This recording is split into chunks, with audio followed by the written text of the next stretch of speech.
Hi friends, आज हम class 12 chemistry का पार्ट 10 पढ़ने जा रहे हैं।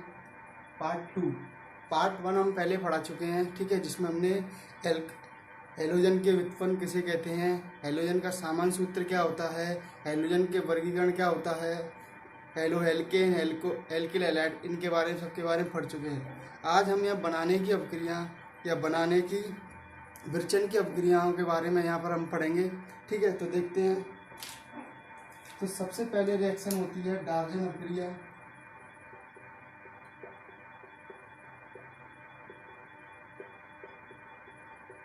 डार्जन अपक्रिया किसे कहते हैं? तो देखो, डार्जन रिएक्शन, जैसे कि हम एल्कोहल है, एल्कोहल से हम एल्किल हैलाइड बनाएंगे यहाँ पे। तो जब एल्कोहल की क्रिया थायोनिल क्लोराइड के साथ पिरीडीन क्षार की उपस्थिति में कराई जाती है, तो यहाँ एल्किल क्लोराइड तथा सह उत्पाद के रूप में SO2 व HCl का निर्माण होता है, ठीक है। जो SO2 होती है, SO2 और HCl ये एक वाष्पशील गैसें होती हैं, ठीक है। HCl को क्या किया था, अवशोषित कर लिया था, जबकि SO2 क्या होती है, वाष्पशील के रूप में उड़ जाती है, ठीक है। यहाँ क्या होता है देखते हैं। ROH, इसकी क्रिया SOCl2 के साथ पिरीडीन पिरीडीन एक क्षार होता है। इसका सूत्र होता है, सॉरी, इसकी संरचना देखेंगे।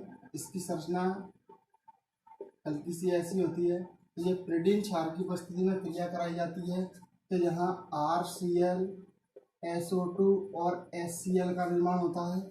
इसको बोलते हैं हम एल्कोहल, और ये होता है आपका थायोनिल क्लोराइड, और यहाँ इसको बोलते हैं एल्किल क्लोराइड। तो एल्कोहल की क्रिया जब थायोनिल क्लोराइड के साथ पिरीडीन क्षार की उपस्थिति में कराई जाती है, तो एल्किल क्लोराइड, SO2 और HCl का निर्माण होता है। अब यहाँ आप एक क्वेश्चन कर सकते हो मुझसे कि सर यहाँ पर RBr और RI क्यों नहीं बनते हैं? तो RBr इसलिए नहीं बनता है क्योंकि ये यहाँ पर अस्थायी है, अस्थायी होता है, जबकि RI इसका अस्तित्व नहीं है, ध्यान रखना, अस्तित्व नहीं है, ठीक है। तो ये दोनों यहाँ पर रिएक्शन नहीं कर रहे हैं। सिर्फ थायोनिल क्लोराइड, आरओ जो एल्कोहल से क्रिया करेगा वो SOCl2 करेगा, थायोनिल क्लोराइड जब जाके एल्किल क्लोराइड का क्या करेगा, निर्माण करेगा। नेक्स्ट रिएक्शन है अपनी दूसरी रिएक्शन है अपनी, आपने पढ़ा होगा फास्फोरस पेंटाक्लोराइड और फास्फोरस ट्राइक्लोराइड, ठीक है। तो इनसे हम PCl5 और PCl3 से कैसे अपन एल्किल हैलाइड का निर्माण करेंगे, तो इसको देखेंगे अपन। तो सबसे पहले मैं यहाँ पर PCl5 से क्रिया कराएंगे। तो देखो, जब ROH, जब हम एल्कोहल की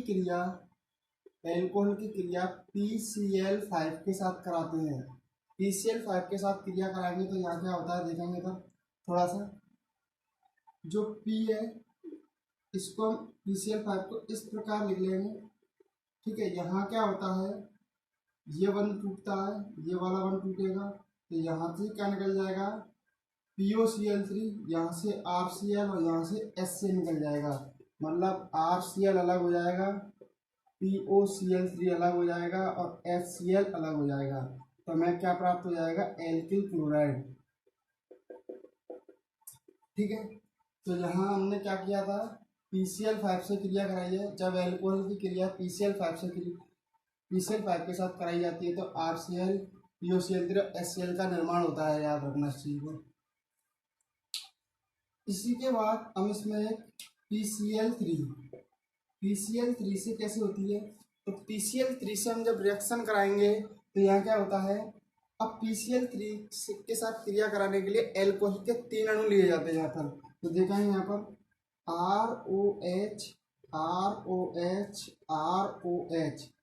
इसकी क्रिया हम PCl3 से कराते हैं अपन। PCl3 जब PCl3 से कराते हैं, तो यहाँ क्या आता है, H3PO3, और यहाँ से क्या बन जाएगा, Cl और H3PO3 जो होता है फॉस्फोरिक अम्ल होता है, और यह क्या होता है RCl। RCl एल्किल क्लोराइड होता है। जब PCl5 से, यहाँ याद रखना, जब PCl5 के साथ अपन एल्कोहल की रिएक्शन कराएंगे तो वहाँ एक अणु एल्कोहल का लिया जाएगा, लेकिन इसी की रिएक्शन हम PCl3 के साथ कराते हैं तो यहाँ एल्कोहल के 3 अणु लिए जाते हैं। नेक्स्ट रिएक्शन है हुन्स-डीकर अपक्रिया, बहुत इंपॉर्टेंट है।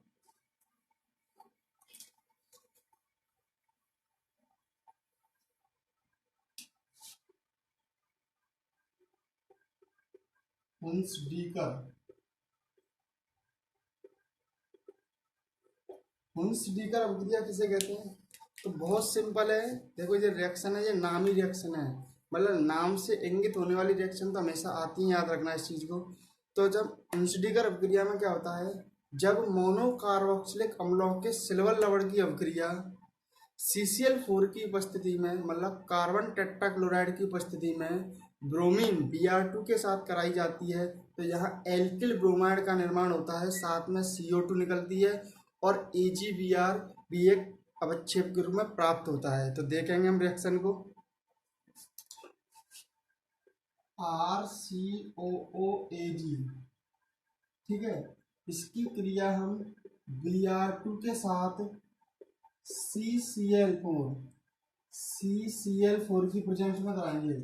जी अपना क्या हो गया, मोनो कार्बोक्सिलिक अम्लों के सिल्वर लवण, इसकी क्रिया ब्रोमीन के साथ कराते हैं तो देखो कैसे क्या होता है। यहाँ से क्या होता है, ये दोनों बंद टूटते हैं, ये वाला वन टूटेगा, ये वाला वन टूटेगा। यहाँ से एक Br तो R के साथ चली जाएगी और एक Br क्या होती है Ag के साथ निकल जाएगा। CO2 क्या होगा, वाष्प के रूप में बाहर निकल जाएगा। तो R Br साथ में CO2 और साथ में निकल जाएगा AgBr, ठीक है। यहाँ एल्किल ब्रोमाइड का निर्माण होता है, एल्किल ब्रोमाइड। याद रखेंगे हुन्स-डीकर अपक्रिया को। जब मोनोकार्बोक्सिलिक अम्लों के सिल्वर लवण की अपक्रिया ब्रोमीन के साथ CCl4 की उपस्थिति में कराई जाती है तो एल्किल ब्रोमाइड का निर्माण होता है और CO2 वाष्प के रूप में निकल जाती है, जबकि AgBr अवक्षेप के रूप में प्राप्त होता है, ठीक है। तो इस रिएक्शन बहुत इंपॉर्टेंट है ये, ठीक है, हुन्स-डीकर अपक्रिया।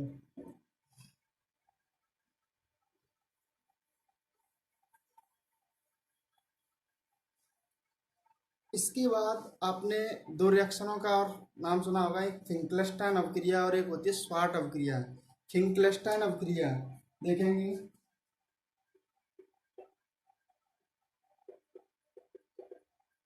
फिंकलेस्टाइन अपक्रिया, देखो फिंकलेस्टाइन अपक्रिया किसे बोलते हैं, तो इसके लिए एक होता है एल्किल क्लोराइड और एक होता है एल्किल ब्रोमाइड। जब एल्किल क्लोराइड या एल्किल ब्रोमाइड की क्रिया, एल्किल क्लोराइड या एल्किल ब्रोमाइड की क्रिया सोडियम आयोडाइड के साथ कराई जाती है तो यहाँ पर अपना एल्किल आयोडाइड का निर्माण होता है, याद रखना है। जब एल्किल क्लोराइड या एल्किल ब्रोमाइड की क्रिया सोडियम आयोडाइड के साथ कराई जाती है तो एल्किल आयोडाइड प्राप्त होता है, ठीक है। ये अपनी फिंकलेस्टाइन अपक्रिया होती है, इधर दे रहे हैं। जब RCl या ले रहे हैं हम यहाँ पे RBr, इन दोनों की क्रिया हम NaI के साथ करा रहे हैं, इसको बोलते हैं sodium iodide. Sodium iodide, sodium iodide के साथ क्रिया कराएंगे एल्किल क्लोराइड और एल्किल ब्रोमाइड, तो इसके साथ क्रिया कराते हैं तो एल्किल आयोडाइड का निर्माण होता है, साथ में या तो NaCl प्राप्त होगा या प्राप्त होगा NaBr। याद रखना है आपको, जब एल्किल क्लोराइड या एल्किल ब्रोमाइड की क्रिया सोडियम आयोडाइड के साथ कराई जाती है तो एल्किल आयोडाइड का निर्माण होता है और साथ में NaCl और NaBr बाहर निकल जाएगा, ठीक है। तो ये आपकी फिंकलेस्टाइन अपक्रिया है। इसके बाद फिफ्थ रिएक्शन है आपकी, उसका नाम है स्वार्ट अपक्रिया। स्वार्ट अपक्रिया में क्या होता है, इधर देखें, स्वार्ट अपक्रिया, स्वार्ट अपक्रिया में यहाँ हमने एल्किल क्लोराइड और एल्किल ब्रोमाइड लिया, वहाँ हम एल्किल आयोडाइड की क्रिया एजीएफ के साथ सिल्वर फ्लोराइड के साथ कराएंगे स्वाड अभिक्रिया। तो क्या बोलेंगे अपन, जब एल्किल आयोडाइड की क्रिया एजीएफ के साथ कराई जाती है तो यहाँ पर क्या होता है, एल्किल फ्लोराइड निर्माण होता है, जबकि एजी आई बाहर निकलता है। देखेंगे इधर आर आई की क्रिया एजीएफ के साथ कराते हैं, एजीएफ के साथ क्रिया कराएंगे तो आपको पता है यहाँ पर नेगेटिव आएगा, यहाँ पर पॉजिटिव आएगा, यहाँ पर पॉजिटिव और यहाँ पर नेगेटिव, इसमें सब में ऐसे रिएक्शन। तो आर की क्रिया, आर क्या होगा आपका एफ के साथ जुड़ जाएगा तो आर एफ बन जाएगा और साथ में क्या निकल जाएगा यहाँ पे ए जी आई। ठीक है, इसको बोलते हैं एल्किल फ्लोराइड, इसको बोलते हैं एल्किल आयोडाइड, आयोडाइड। ठीक है, तो फिंकलस्टाइन अपक्रिया हो गई, स्वार्ट अपक्रिया हो गई। इसके बाद नेक्स्ट अपक्रिया आपकी प्राथमिक एमीन से। तो प्राथमिक एमीन से पिल्डेन अपकर्मक का नाम सुना होगा ना, NOCl, मतलब नाइट्रोजन डबल बॉन्ड ऑक्सीजन से और एक तरफ क्लोरीन से जुड़ेगा, तो इसको बोलते हैं टिल्डेन अपकर्मक। बहुत इंपॉर्टेंट रिएक्शन है प्राथमिक एमीन की क्रिया। तो प्राथमिक एमीन की क्रिया हम जब NOCl के साथ कराते हैं तो यहाँ का होता है, एक तो N2 बाहर निकलता है और एक साथ में H2 जल का अणु बाहर निकलेगा, और यहाँ पर RCl होता है, वो किसके साथ जुड़ जाएगा, आर समूह के साथ, इसलिए यहाँ पे एल्किल क्लोराइड का क्या हो जाता है, निर्माण हो जाता है। देखेंगे इधर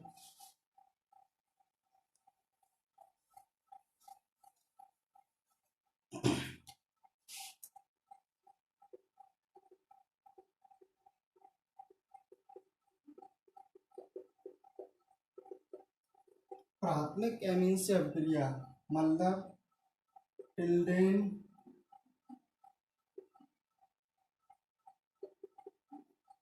अपकर्मक।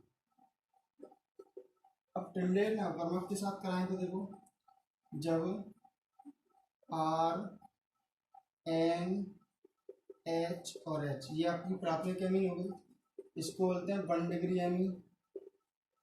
तो वन डिग्री एमीन और साथ में इसकी क्रिया किसका, N double bond O C L, इसको बोलते हैं नाइट्रोसिल यौगिक होता है ये। ठीक है, इसी को हम टिल्डेन अवकर्मक भी बोलते हैं।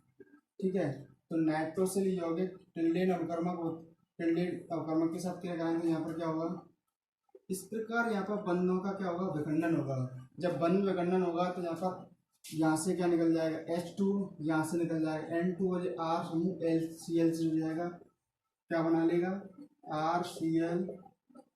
ठीक है, N2 निकल जाएगी यहाँ पर और एक H2 निकल जाएगा, तो हमें एल्किल क्लोराइड, हमें यहाँ पर एल्किल क्लोराइड प्राप्त हो जाएगा। जब प्राथमिक एमीन की क्रिया नाइट्रोसिल यौगिक के साथ कराई जाती है तो एल्किल क्लोराइड का निर्माण होता है, साथ में N2 और H2 गैस बाहर निकलती है। तो ये आपकी रासायनिक अभिक्रिया हो गई जो एल्किल हैलाइड की है, एल्किल हैलाइड की विरचन अभिक्रिया है, सॉरी बनाने की अभिक्रिया, या सिंथेसिस करके या संश्लेषित करके इनको हम बनाते हैं। ठीक है, तो ये आपकी विरचन की, सिंथेसिस या बनाने की अभिक्रिया हुई। इसके बाद हम आज बहुत इंपॉर्टेंट रिएक्शन है रासायनिक अभिक्रियाएं, तो रासायनिक अभिक्रियाओं के बारे में पढ़ेंगे, देखते हैं आगे।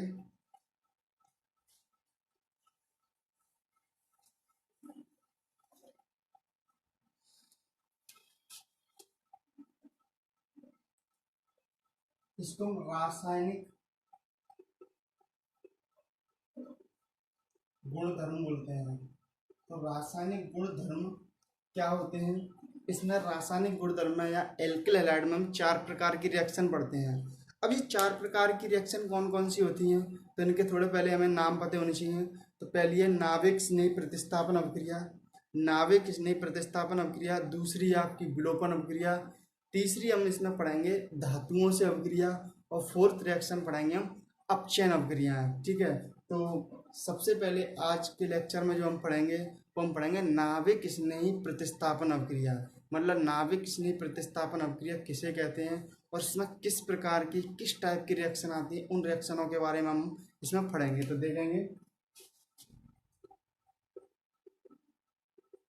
नाविक स्नेही प्रतिस्थापन अवक्रिया। देखो थोड़ा सा मैं आपको बता दूं, एक होता है नाविक स्नेही और एक होता है इलेक्ट्रॉन स्नेही। नाविक स्नेही किसे बोलते हैं और इलेक्ट्रॉन स्नेही किसे बोलते हैं, बहुत से बच्चे इस चीज़ को जानते नहीं हैं, तो मैं आपको थोड़ा बहुत बता दूं इसका। इलेक्ट्रॉन स्नेही किसे कहते हैं, वह उदासीन या धनावेशित प्रजाति जो इलेक्ट्रॉन आधिक्य प्रजाति के साथ क्या होती है, जुड़ती है, या इलेक्ट्रॉन आधिक्य जिसपे इलेक्ट्रॉन की अधिकता होती है उस पर आक्रमण करती है, उसे हम इलेक्ट्रॉन स्नेही अवक्रिया कहते हैं। मतलब खुद पे कमी है, जब खुद इलेक्ट्रॉन न्यून प्रजाति है तो किससे जाकर जुड़ेगी, इलेक्ट्रॉन आधिक्य वाली प्रजाति से। इसको बोलते हैं हम इलेक्ट्रॉन स्नेही अवक्रिया या इलेक्ट्रॉन स्नेही। एक होता है नाविक स्नेही। नाविक स्नेही किसे बोलते हैं, वह उदासीन या ऋण आवेशित प्रजाति या लोन पे युक्त प्रजाति जो जिस पर इलेक्ट्रॉन की अधिकता होती है तथा इलेक्ट्रॉन न्यून वाले कार्बन पर या यौगिक पर क्या करती है, आक्रमण करती है, उसे हम नाविक स्नेही बोलते हैं। इलेक्ट्रॉन स्नेही को हम E+ से प्रदर्शित करते हैं।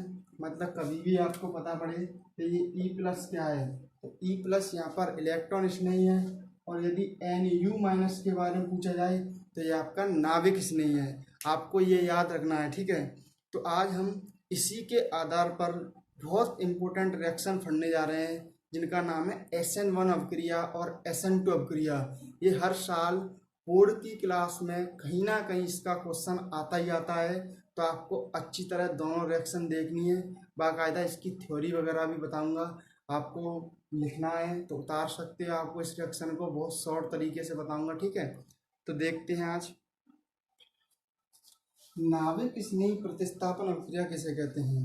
तो नाविक स्नेही प्रतिस्थापन अवक्रिया का मतलब है कि ऐसी रासायनिक अवक्रिया जिसमें प्रबल नाविक स्नेही या प्रबल नाविक स्नेही परमाणु या समूह दुर्बल नाविक स्नेही परमाणु को कार्बन से अलग कर देता है। मतलब अधिक नाविक जिस पर इलेक्ट्रॉन की अधिकता है या प्रबल नाविक स्नेही वो दुर्बल नाविक स्नेही को कार्बन से अलग करके खुद जाके उसकी जगह पर जुड़ जाएगा।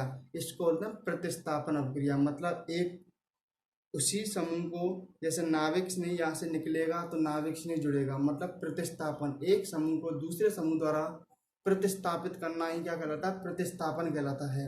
तो इसके आधार पर हम SN1 और SN2 अवक्रिया के बारे में पढ़ने जा रहे हैं। तो सबसे पहले जो रिएक्शन पढ़ूंगा हूँ SN1, इसको हम एकाणुक नाविक स्नेही प्रतिस्थापन अवक्रिया भी बोलते हैं। इसके बारे में थोड़ा सा मैं डिटेल से आपको पहले बता दूं, इसके बाद इसकी थ्योरी वगैरह भी लिखाएंगे और इसके रिएक्शनों को भी पढ़ेंगे, ठीक है। तो नाविक स्नेही प्रतिस्थापन अवक्रिया में SN1 अवक्रिया पढ़ते हैं और एक पढ़ते हैं SN2 अवक्रिया। SN1 अवक्रिया एकाणुक नाविक स्नेही प्रतिस्थापन अवक्रिया होती है। देखो इसकी कुछ फीचर हैं, मतलब इसके कुछ गुण हैं या इनकी कुछ इम्पोर्टेंट पॉइंट हैं जिसके आधार पर ही हम इस रिएक्शन को बना सकते हैं। तो पहला है जो एकाणुक या SN1 अवक्रिया है, वो SN1 अवक्रिया दो पदों में संपन्न होती है। याद रखना है SN1 अवक्रिया दो पदों में संपन्न होती है, ठीक है। जिसका पहला पद होता है, पहले पद में क्या होता है कि यहाँ पर एक कार्बोधनायन और हेलोजन समूह का निर्माण होता है। कार्बोधनायन R+ के रूप में या कार्बोनियम आयन के रूप में प्राप्त होता है, ठीक है। जो प्रथम पद होता है, प्रथम पद बहुत धीमा होता है, और प्रथम पद धीमा होने के कारण इसे हम वेग निर्धारक पद भी बोलते हैं। वेग निर्धारक पद प्रथम पद को बोलते हैं, ठीक है। प्रथम पद में क्या होता है, प्रथम पद में सिर्फ क्रियाकारक के अणु भाग लेते हैं, ठीक है। अवकर्मक के अणु भाग नहीं लेते हैं, इसलिए इसमें अवक्रिया की दर होती है वो सिर्फ किस पर निर्भर करती है, एल्किल हैलाइड के समानुपाती होती है, इसलिए यहाँ पर अवक्रिया कोटि 1 होती है। इसके बाद इसके दूसरे पद में क्या होता है, दूसरे पद में क्या होता है कि जो कार्बोधनायन बना अपना, कार्बोधनायन पर नाविक स्नेही आकर क्या करेगा, आक्रमण करेगा। अब नाविक स्नेही यहाँ पर क्या करेगा, नाविक स्नेही दोनों तरफ से यहाँ पर आक्रमण कर सकता है, या तो राइट साइड से भी कर सकता है या लेफ्ट साइड से। तो नाविक स्नेही जब राइट और लेफ्ट दोनों से करेगा तो इसमें दो प्रकार का मिश्रण प्राप्त होता है, एक D रूप और एक L रूप। इसके कारण हम इसे रैसमिक मिश्रण भी बोलते हैं, ठीक है। तो आगे देखते हैं अब इस रिएक्शनों के। तो सबसे पहले मैं यहाँ पर रिएक्शन ही बताऊंगा, ठीक है। तो देखो इसमें क्या होता है, अभिक्रिया जो SN1 अभिक्रिया, पहली रिएक्शन पढ़ रहे हैं हम इसमें, एकाणुक नाविक स्नेही प्रतिस्थापन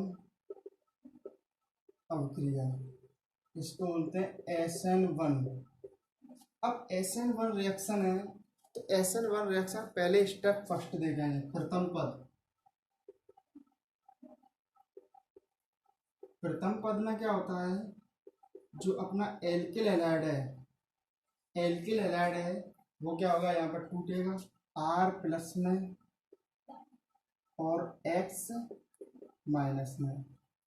अब इस रिएक्शन को मैं थोड़ा आपको एक एग्जाम्पल से समझाता हूँ, ऐसे आपको वही आपको याद रखना बोर्ड में, और कुछ याद नहीं रखना है, एक ही रिएक्शन रखनी है, और उसका नाम है आपका तृतीयक ब्यूटिल क्लोराइड। तो तृतीयक ब्यूटिल क्लोराइड को यहाँ पर मैं लेकर चल रहा हूँ, उसके आधार पर मैं आपको इसको समझाता हूँ, ठीक है। तो देखेंगे यहाँ पर CH3 CH3 CH3Cl, ये आपका होता है तृतीयक ब्यूटिल क्लोराइड। अब तृतीयक ब्यूटिल क्लोराइड है, तो इसमें जो प्रथम पद है, प्रथम पद ये कैसा है, धीमा पद है, धीमा पद है एक, तो इसको बोलते हैं वेग निर्धारक पद, वेग निर्धारक पद बोलेंगे। यहाँ पर क्या होता है कि जो क्लोरीन है, कार्बन और क्लोरीन में क्लोरीन की विद्युलता ज़्यादा होती है, तो यहाँ Cl माइनस के रूप में निकल जाएगा और इस पर आ जाएगा पॉजिटिव, तो यहाँ बन जाएगा CH3 पॉजिटिव, और साथ में निकल जाएगा Cl माइनस। तो ये आपका क्या बन जाएगा, एक तरह से कार्बोदनायन, कार्बोदनायन, और ये आपका क्या हो जाएगा, क्लोराइड आयन, क्लोराइड आयन, ठीक है। तो इसमें क्या है, और इसको तृतीयक ब्यूटिल क्लोराइड। अब इस स्टेप में ये प्रथम पद हो गया, प्रथम पद में कार्बोदनायन और क्लोराइड का निर्माण होता है, ठीक है। तो यहाँ जो अभिक्रिया का वेग होता है, अभिक्रिया की दर समानुपाती होती है RX के, ठीक है। तो इस चीज़ को याद में रखना है आपको, यहाँ अवकर्मक भाग नहीं लेता, सिर्फ क्रियाकारक के अणु भाग लेते हैं, इसलिए इसमें अभिक्रिया कोटि 1 होती है। अब चलते हैं दूसरे पद पर, तो इसका दूसरा पद क्या होता है, द्वितीय पद, द्वितीय पद। तो द्वितीय पद क्या होता है देखेंगे, तो द्वितीय पद में जो अपना कार्बोदनायन बना है, कार्बोदनायन एक तरह से समतली संरचना होगी, यहाँ पर संकरण पूछा जाए आपसे कभी भी, याद रखना इसका संकरण आएगा sp2, और समतली संरचना है। अब इसमें क्या होता है, जो कार्बोदनायन है, कार्बोदनायन से नाविक स्नेही Nu माइनस, अब Nu माइनस के रूप में यहाँ पर OH जुड़ेगा, OH, ठीक है, OH आकर जुड़ेगा। अब OH क्यों जुड़ेगा, यहाँ पर सॉरी एक स्टेप हम भूल गए, KOH, इसको हम पहले K प्लस और OH माइनस में तोड़ेंगे स्टेप फर्स्ट से पहले, ठीक है। KOH होता है, ठीक है, K प्लस और OH माइनस में टूटेगा। अब यहाँ क्या होगा, ये OH समूह कार्बोदनायन से जुड़ जाएगा, CH3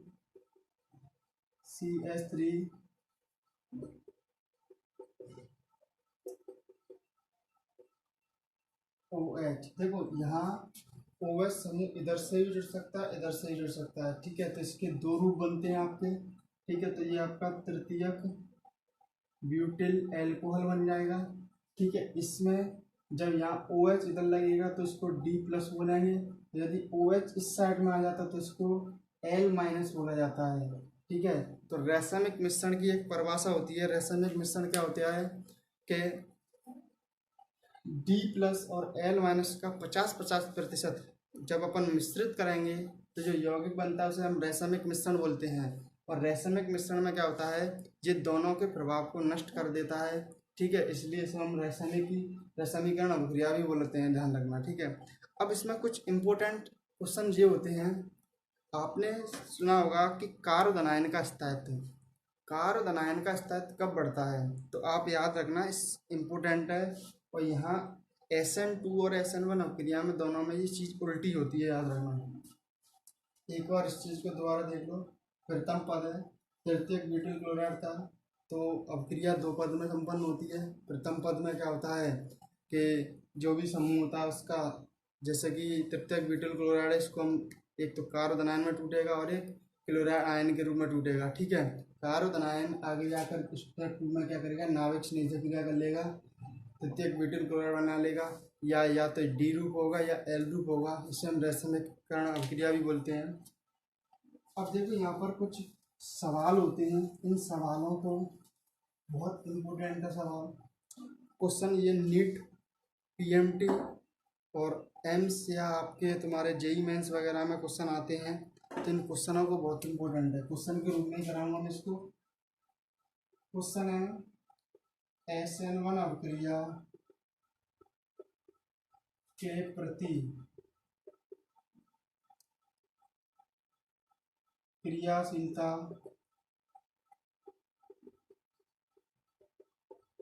का क्रम लिखो, ऐसे क्वेश्चन आ जाए।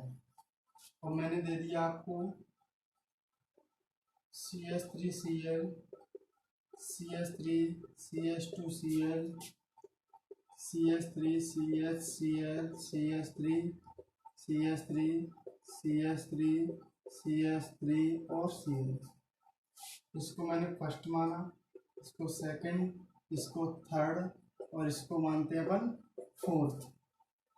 अब इस स्थिति में क्या होता है, ये मेथिल क्लोराइड है, ये प्राथमिक डिग्री अल्किल हैलाइड है, और ये द्वितीयक और ये तृतीयक। अब हमें ये कैसे पता पड़ेगा कि SN1 अभिक्रिया के प्रतिक्रियाशीलता क्रम क्या होगा, तो आपको याद रखना पड़ेगा, पहले इसके हम कार्बोनाइन बनाएंगे, तो इसको तोड़ेंगे तो ये CH3 प्लस में टूटेगा, ये Cl माइनस में, ये CH3 CH2 प्लस और Cl माइनस में, CH3 CH plus CH3 Cl minus में, CH3 CH3 CH3 प्लस। अब यहाँ क्या होता है, आप एक सूत्र याद रखो, बहुत इम्पोर्टेंट है, कहीं भी आपको परेशानी नहीं आएगी। सूत्र आपका कार्बोनाइन का स्थायित्व समानुपाती होता है एल्किल समूहों की संख्या। जहाँ एल्किल समूह ज़्यादा होंगे वो कार्बोनाइन ज़्यादा स्थायी होगा। तो SN1 अभिक्रिया के प्रति जो क्रियाशीलता है, जहाँ पर ज़्यादा कार्बोनाइन होगा वो ज़्यादा SN1 अभिक्रिया के प्रति क्या होगा, ज़्यादा स्थायी होगा। इसलिए यहाँ तृतीयक डिग्री कार्बोनाइन ज़्यादा स्थायी होता है प्राथमिक डिग्री तुलना, क्योंकि एल्किल समूह की संख्या तृतीयक डिग्री कार्बोनाइन पर अधिक है। ठीक है, यहाँ 1 2 3, यहाँ 2 ही है और यहाँ पर 1 है।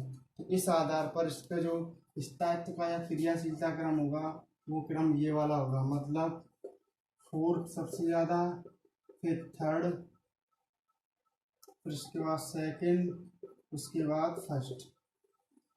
ठीक है, ये आपका क्रम होता है। बहुत इम्पोर्टेंट क्वेश्चन है नीट वगैरह में, और ये बोर्ड वगैरह में तो आपके क्वेश्चन आता ही रहता है 12th क्लास में। ठीक है, तो इसके प्रति क्रियाशीलता क्रम होता है ये। SN2 अभिक्रिया क्या होती है, इसको मैं नेक्स्ट लेक्चर में बताऊंगा, पहले इसको मैं रिवाइज करा दूं एक बार।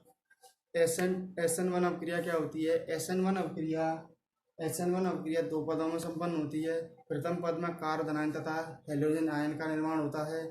ठीक है, प्रथम पद एक धीमा पद होता है, इसे वेग निर्धारक पद के नाम से जाना जाता है। प्रथम पद में सिर्फ अभिक्रिया कारक के अणु भाग लेते हैं, अवक्रमक के अणु भाग नहीं लेते हैं, इसलिए इसे हम एकाणुक अभिक्रिया भी बोलते हैं। ठीक है, अभिक्रिया इधर समानुपाती होती है RH के।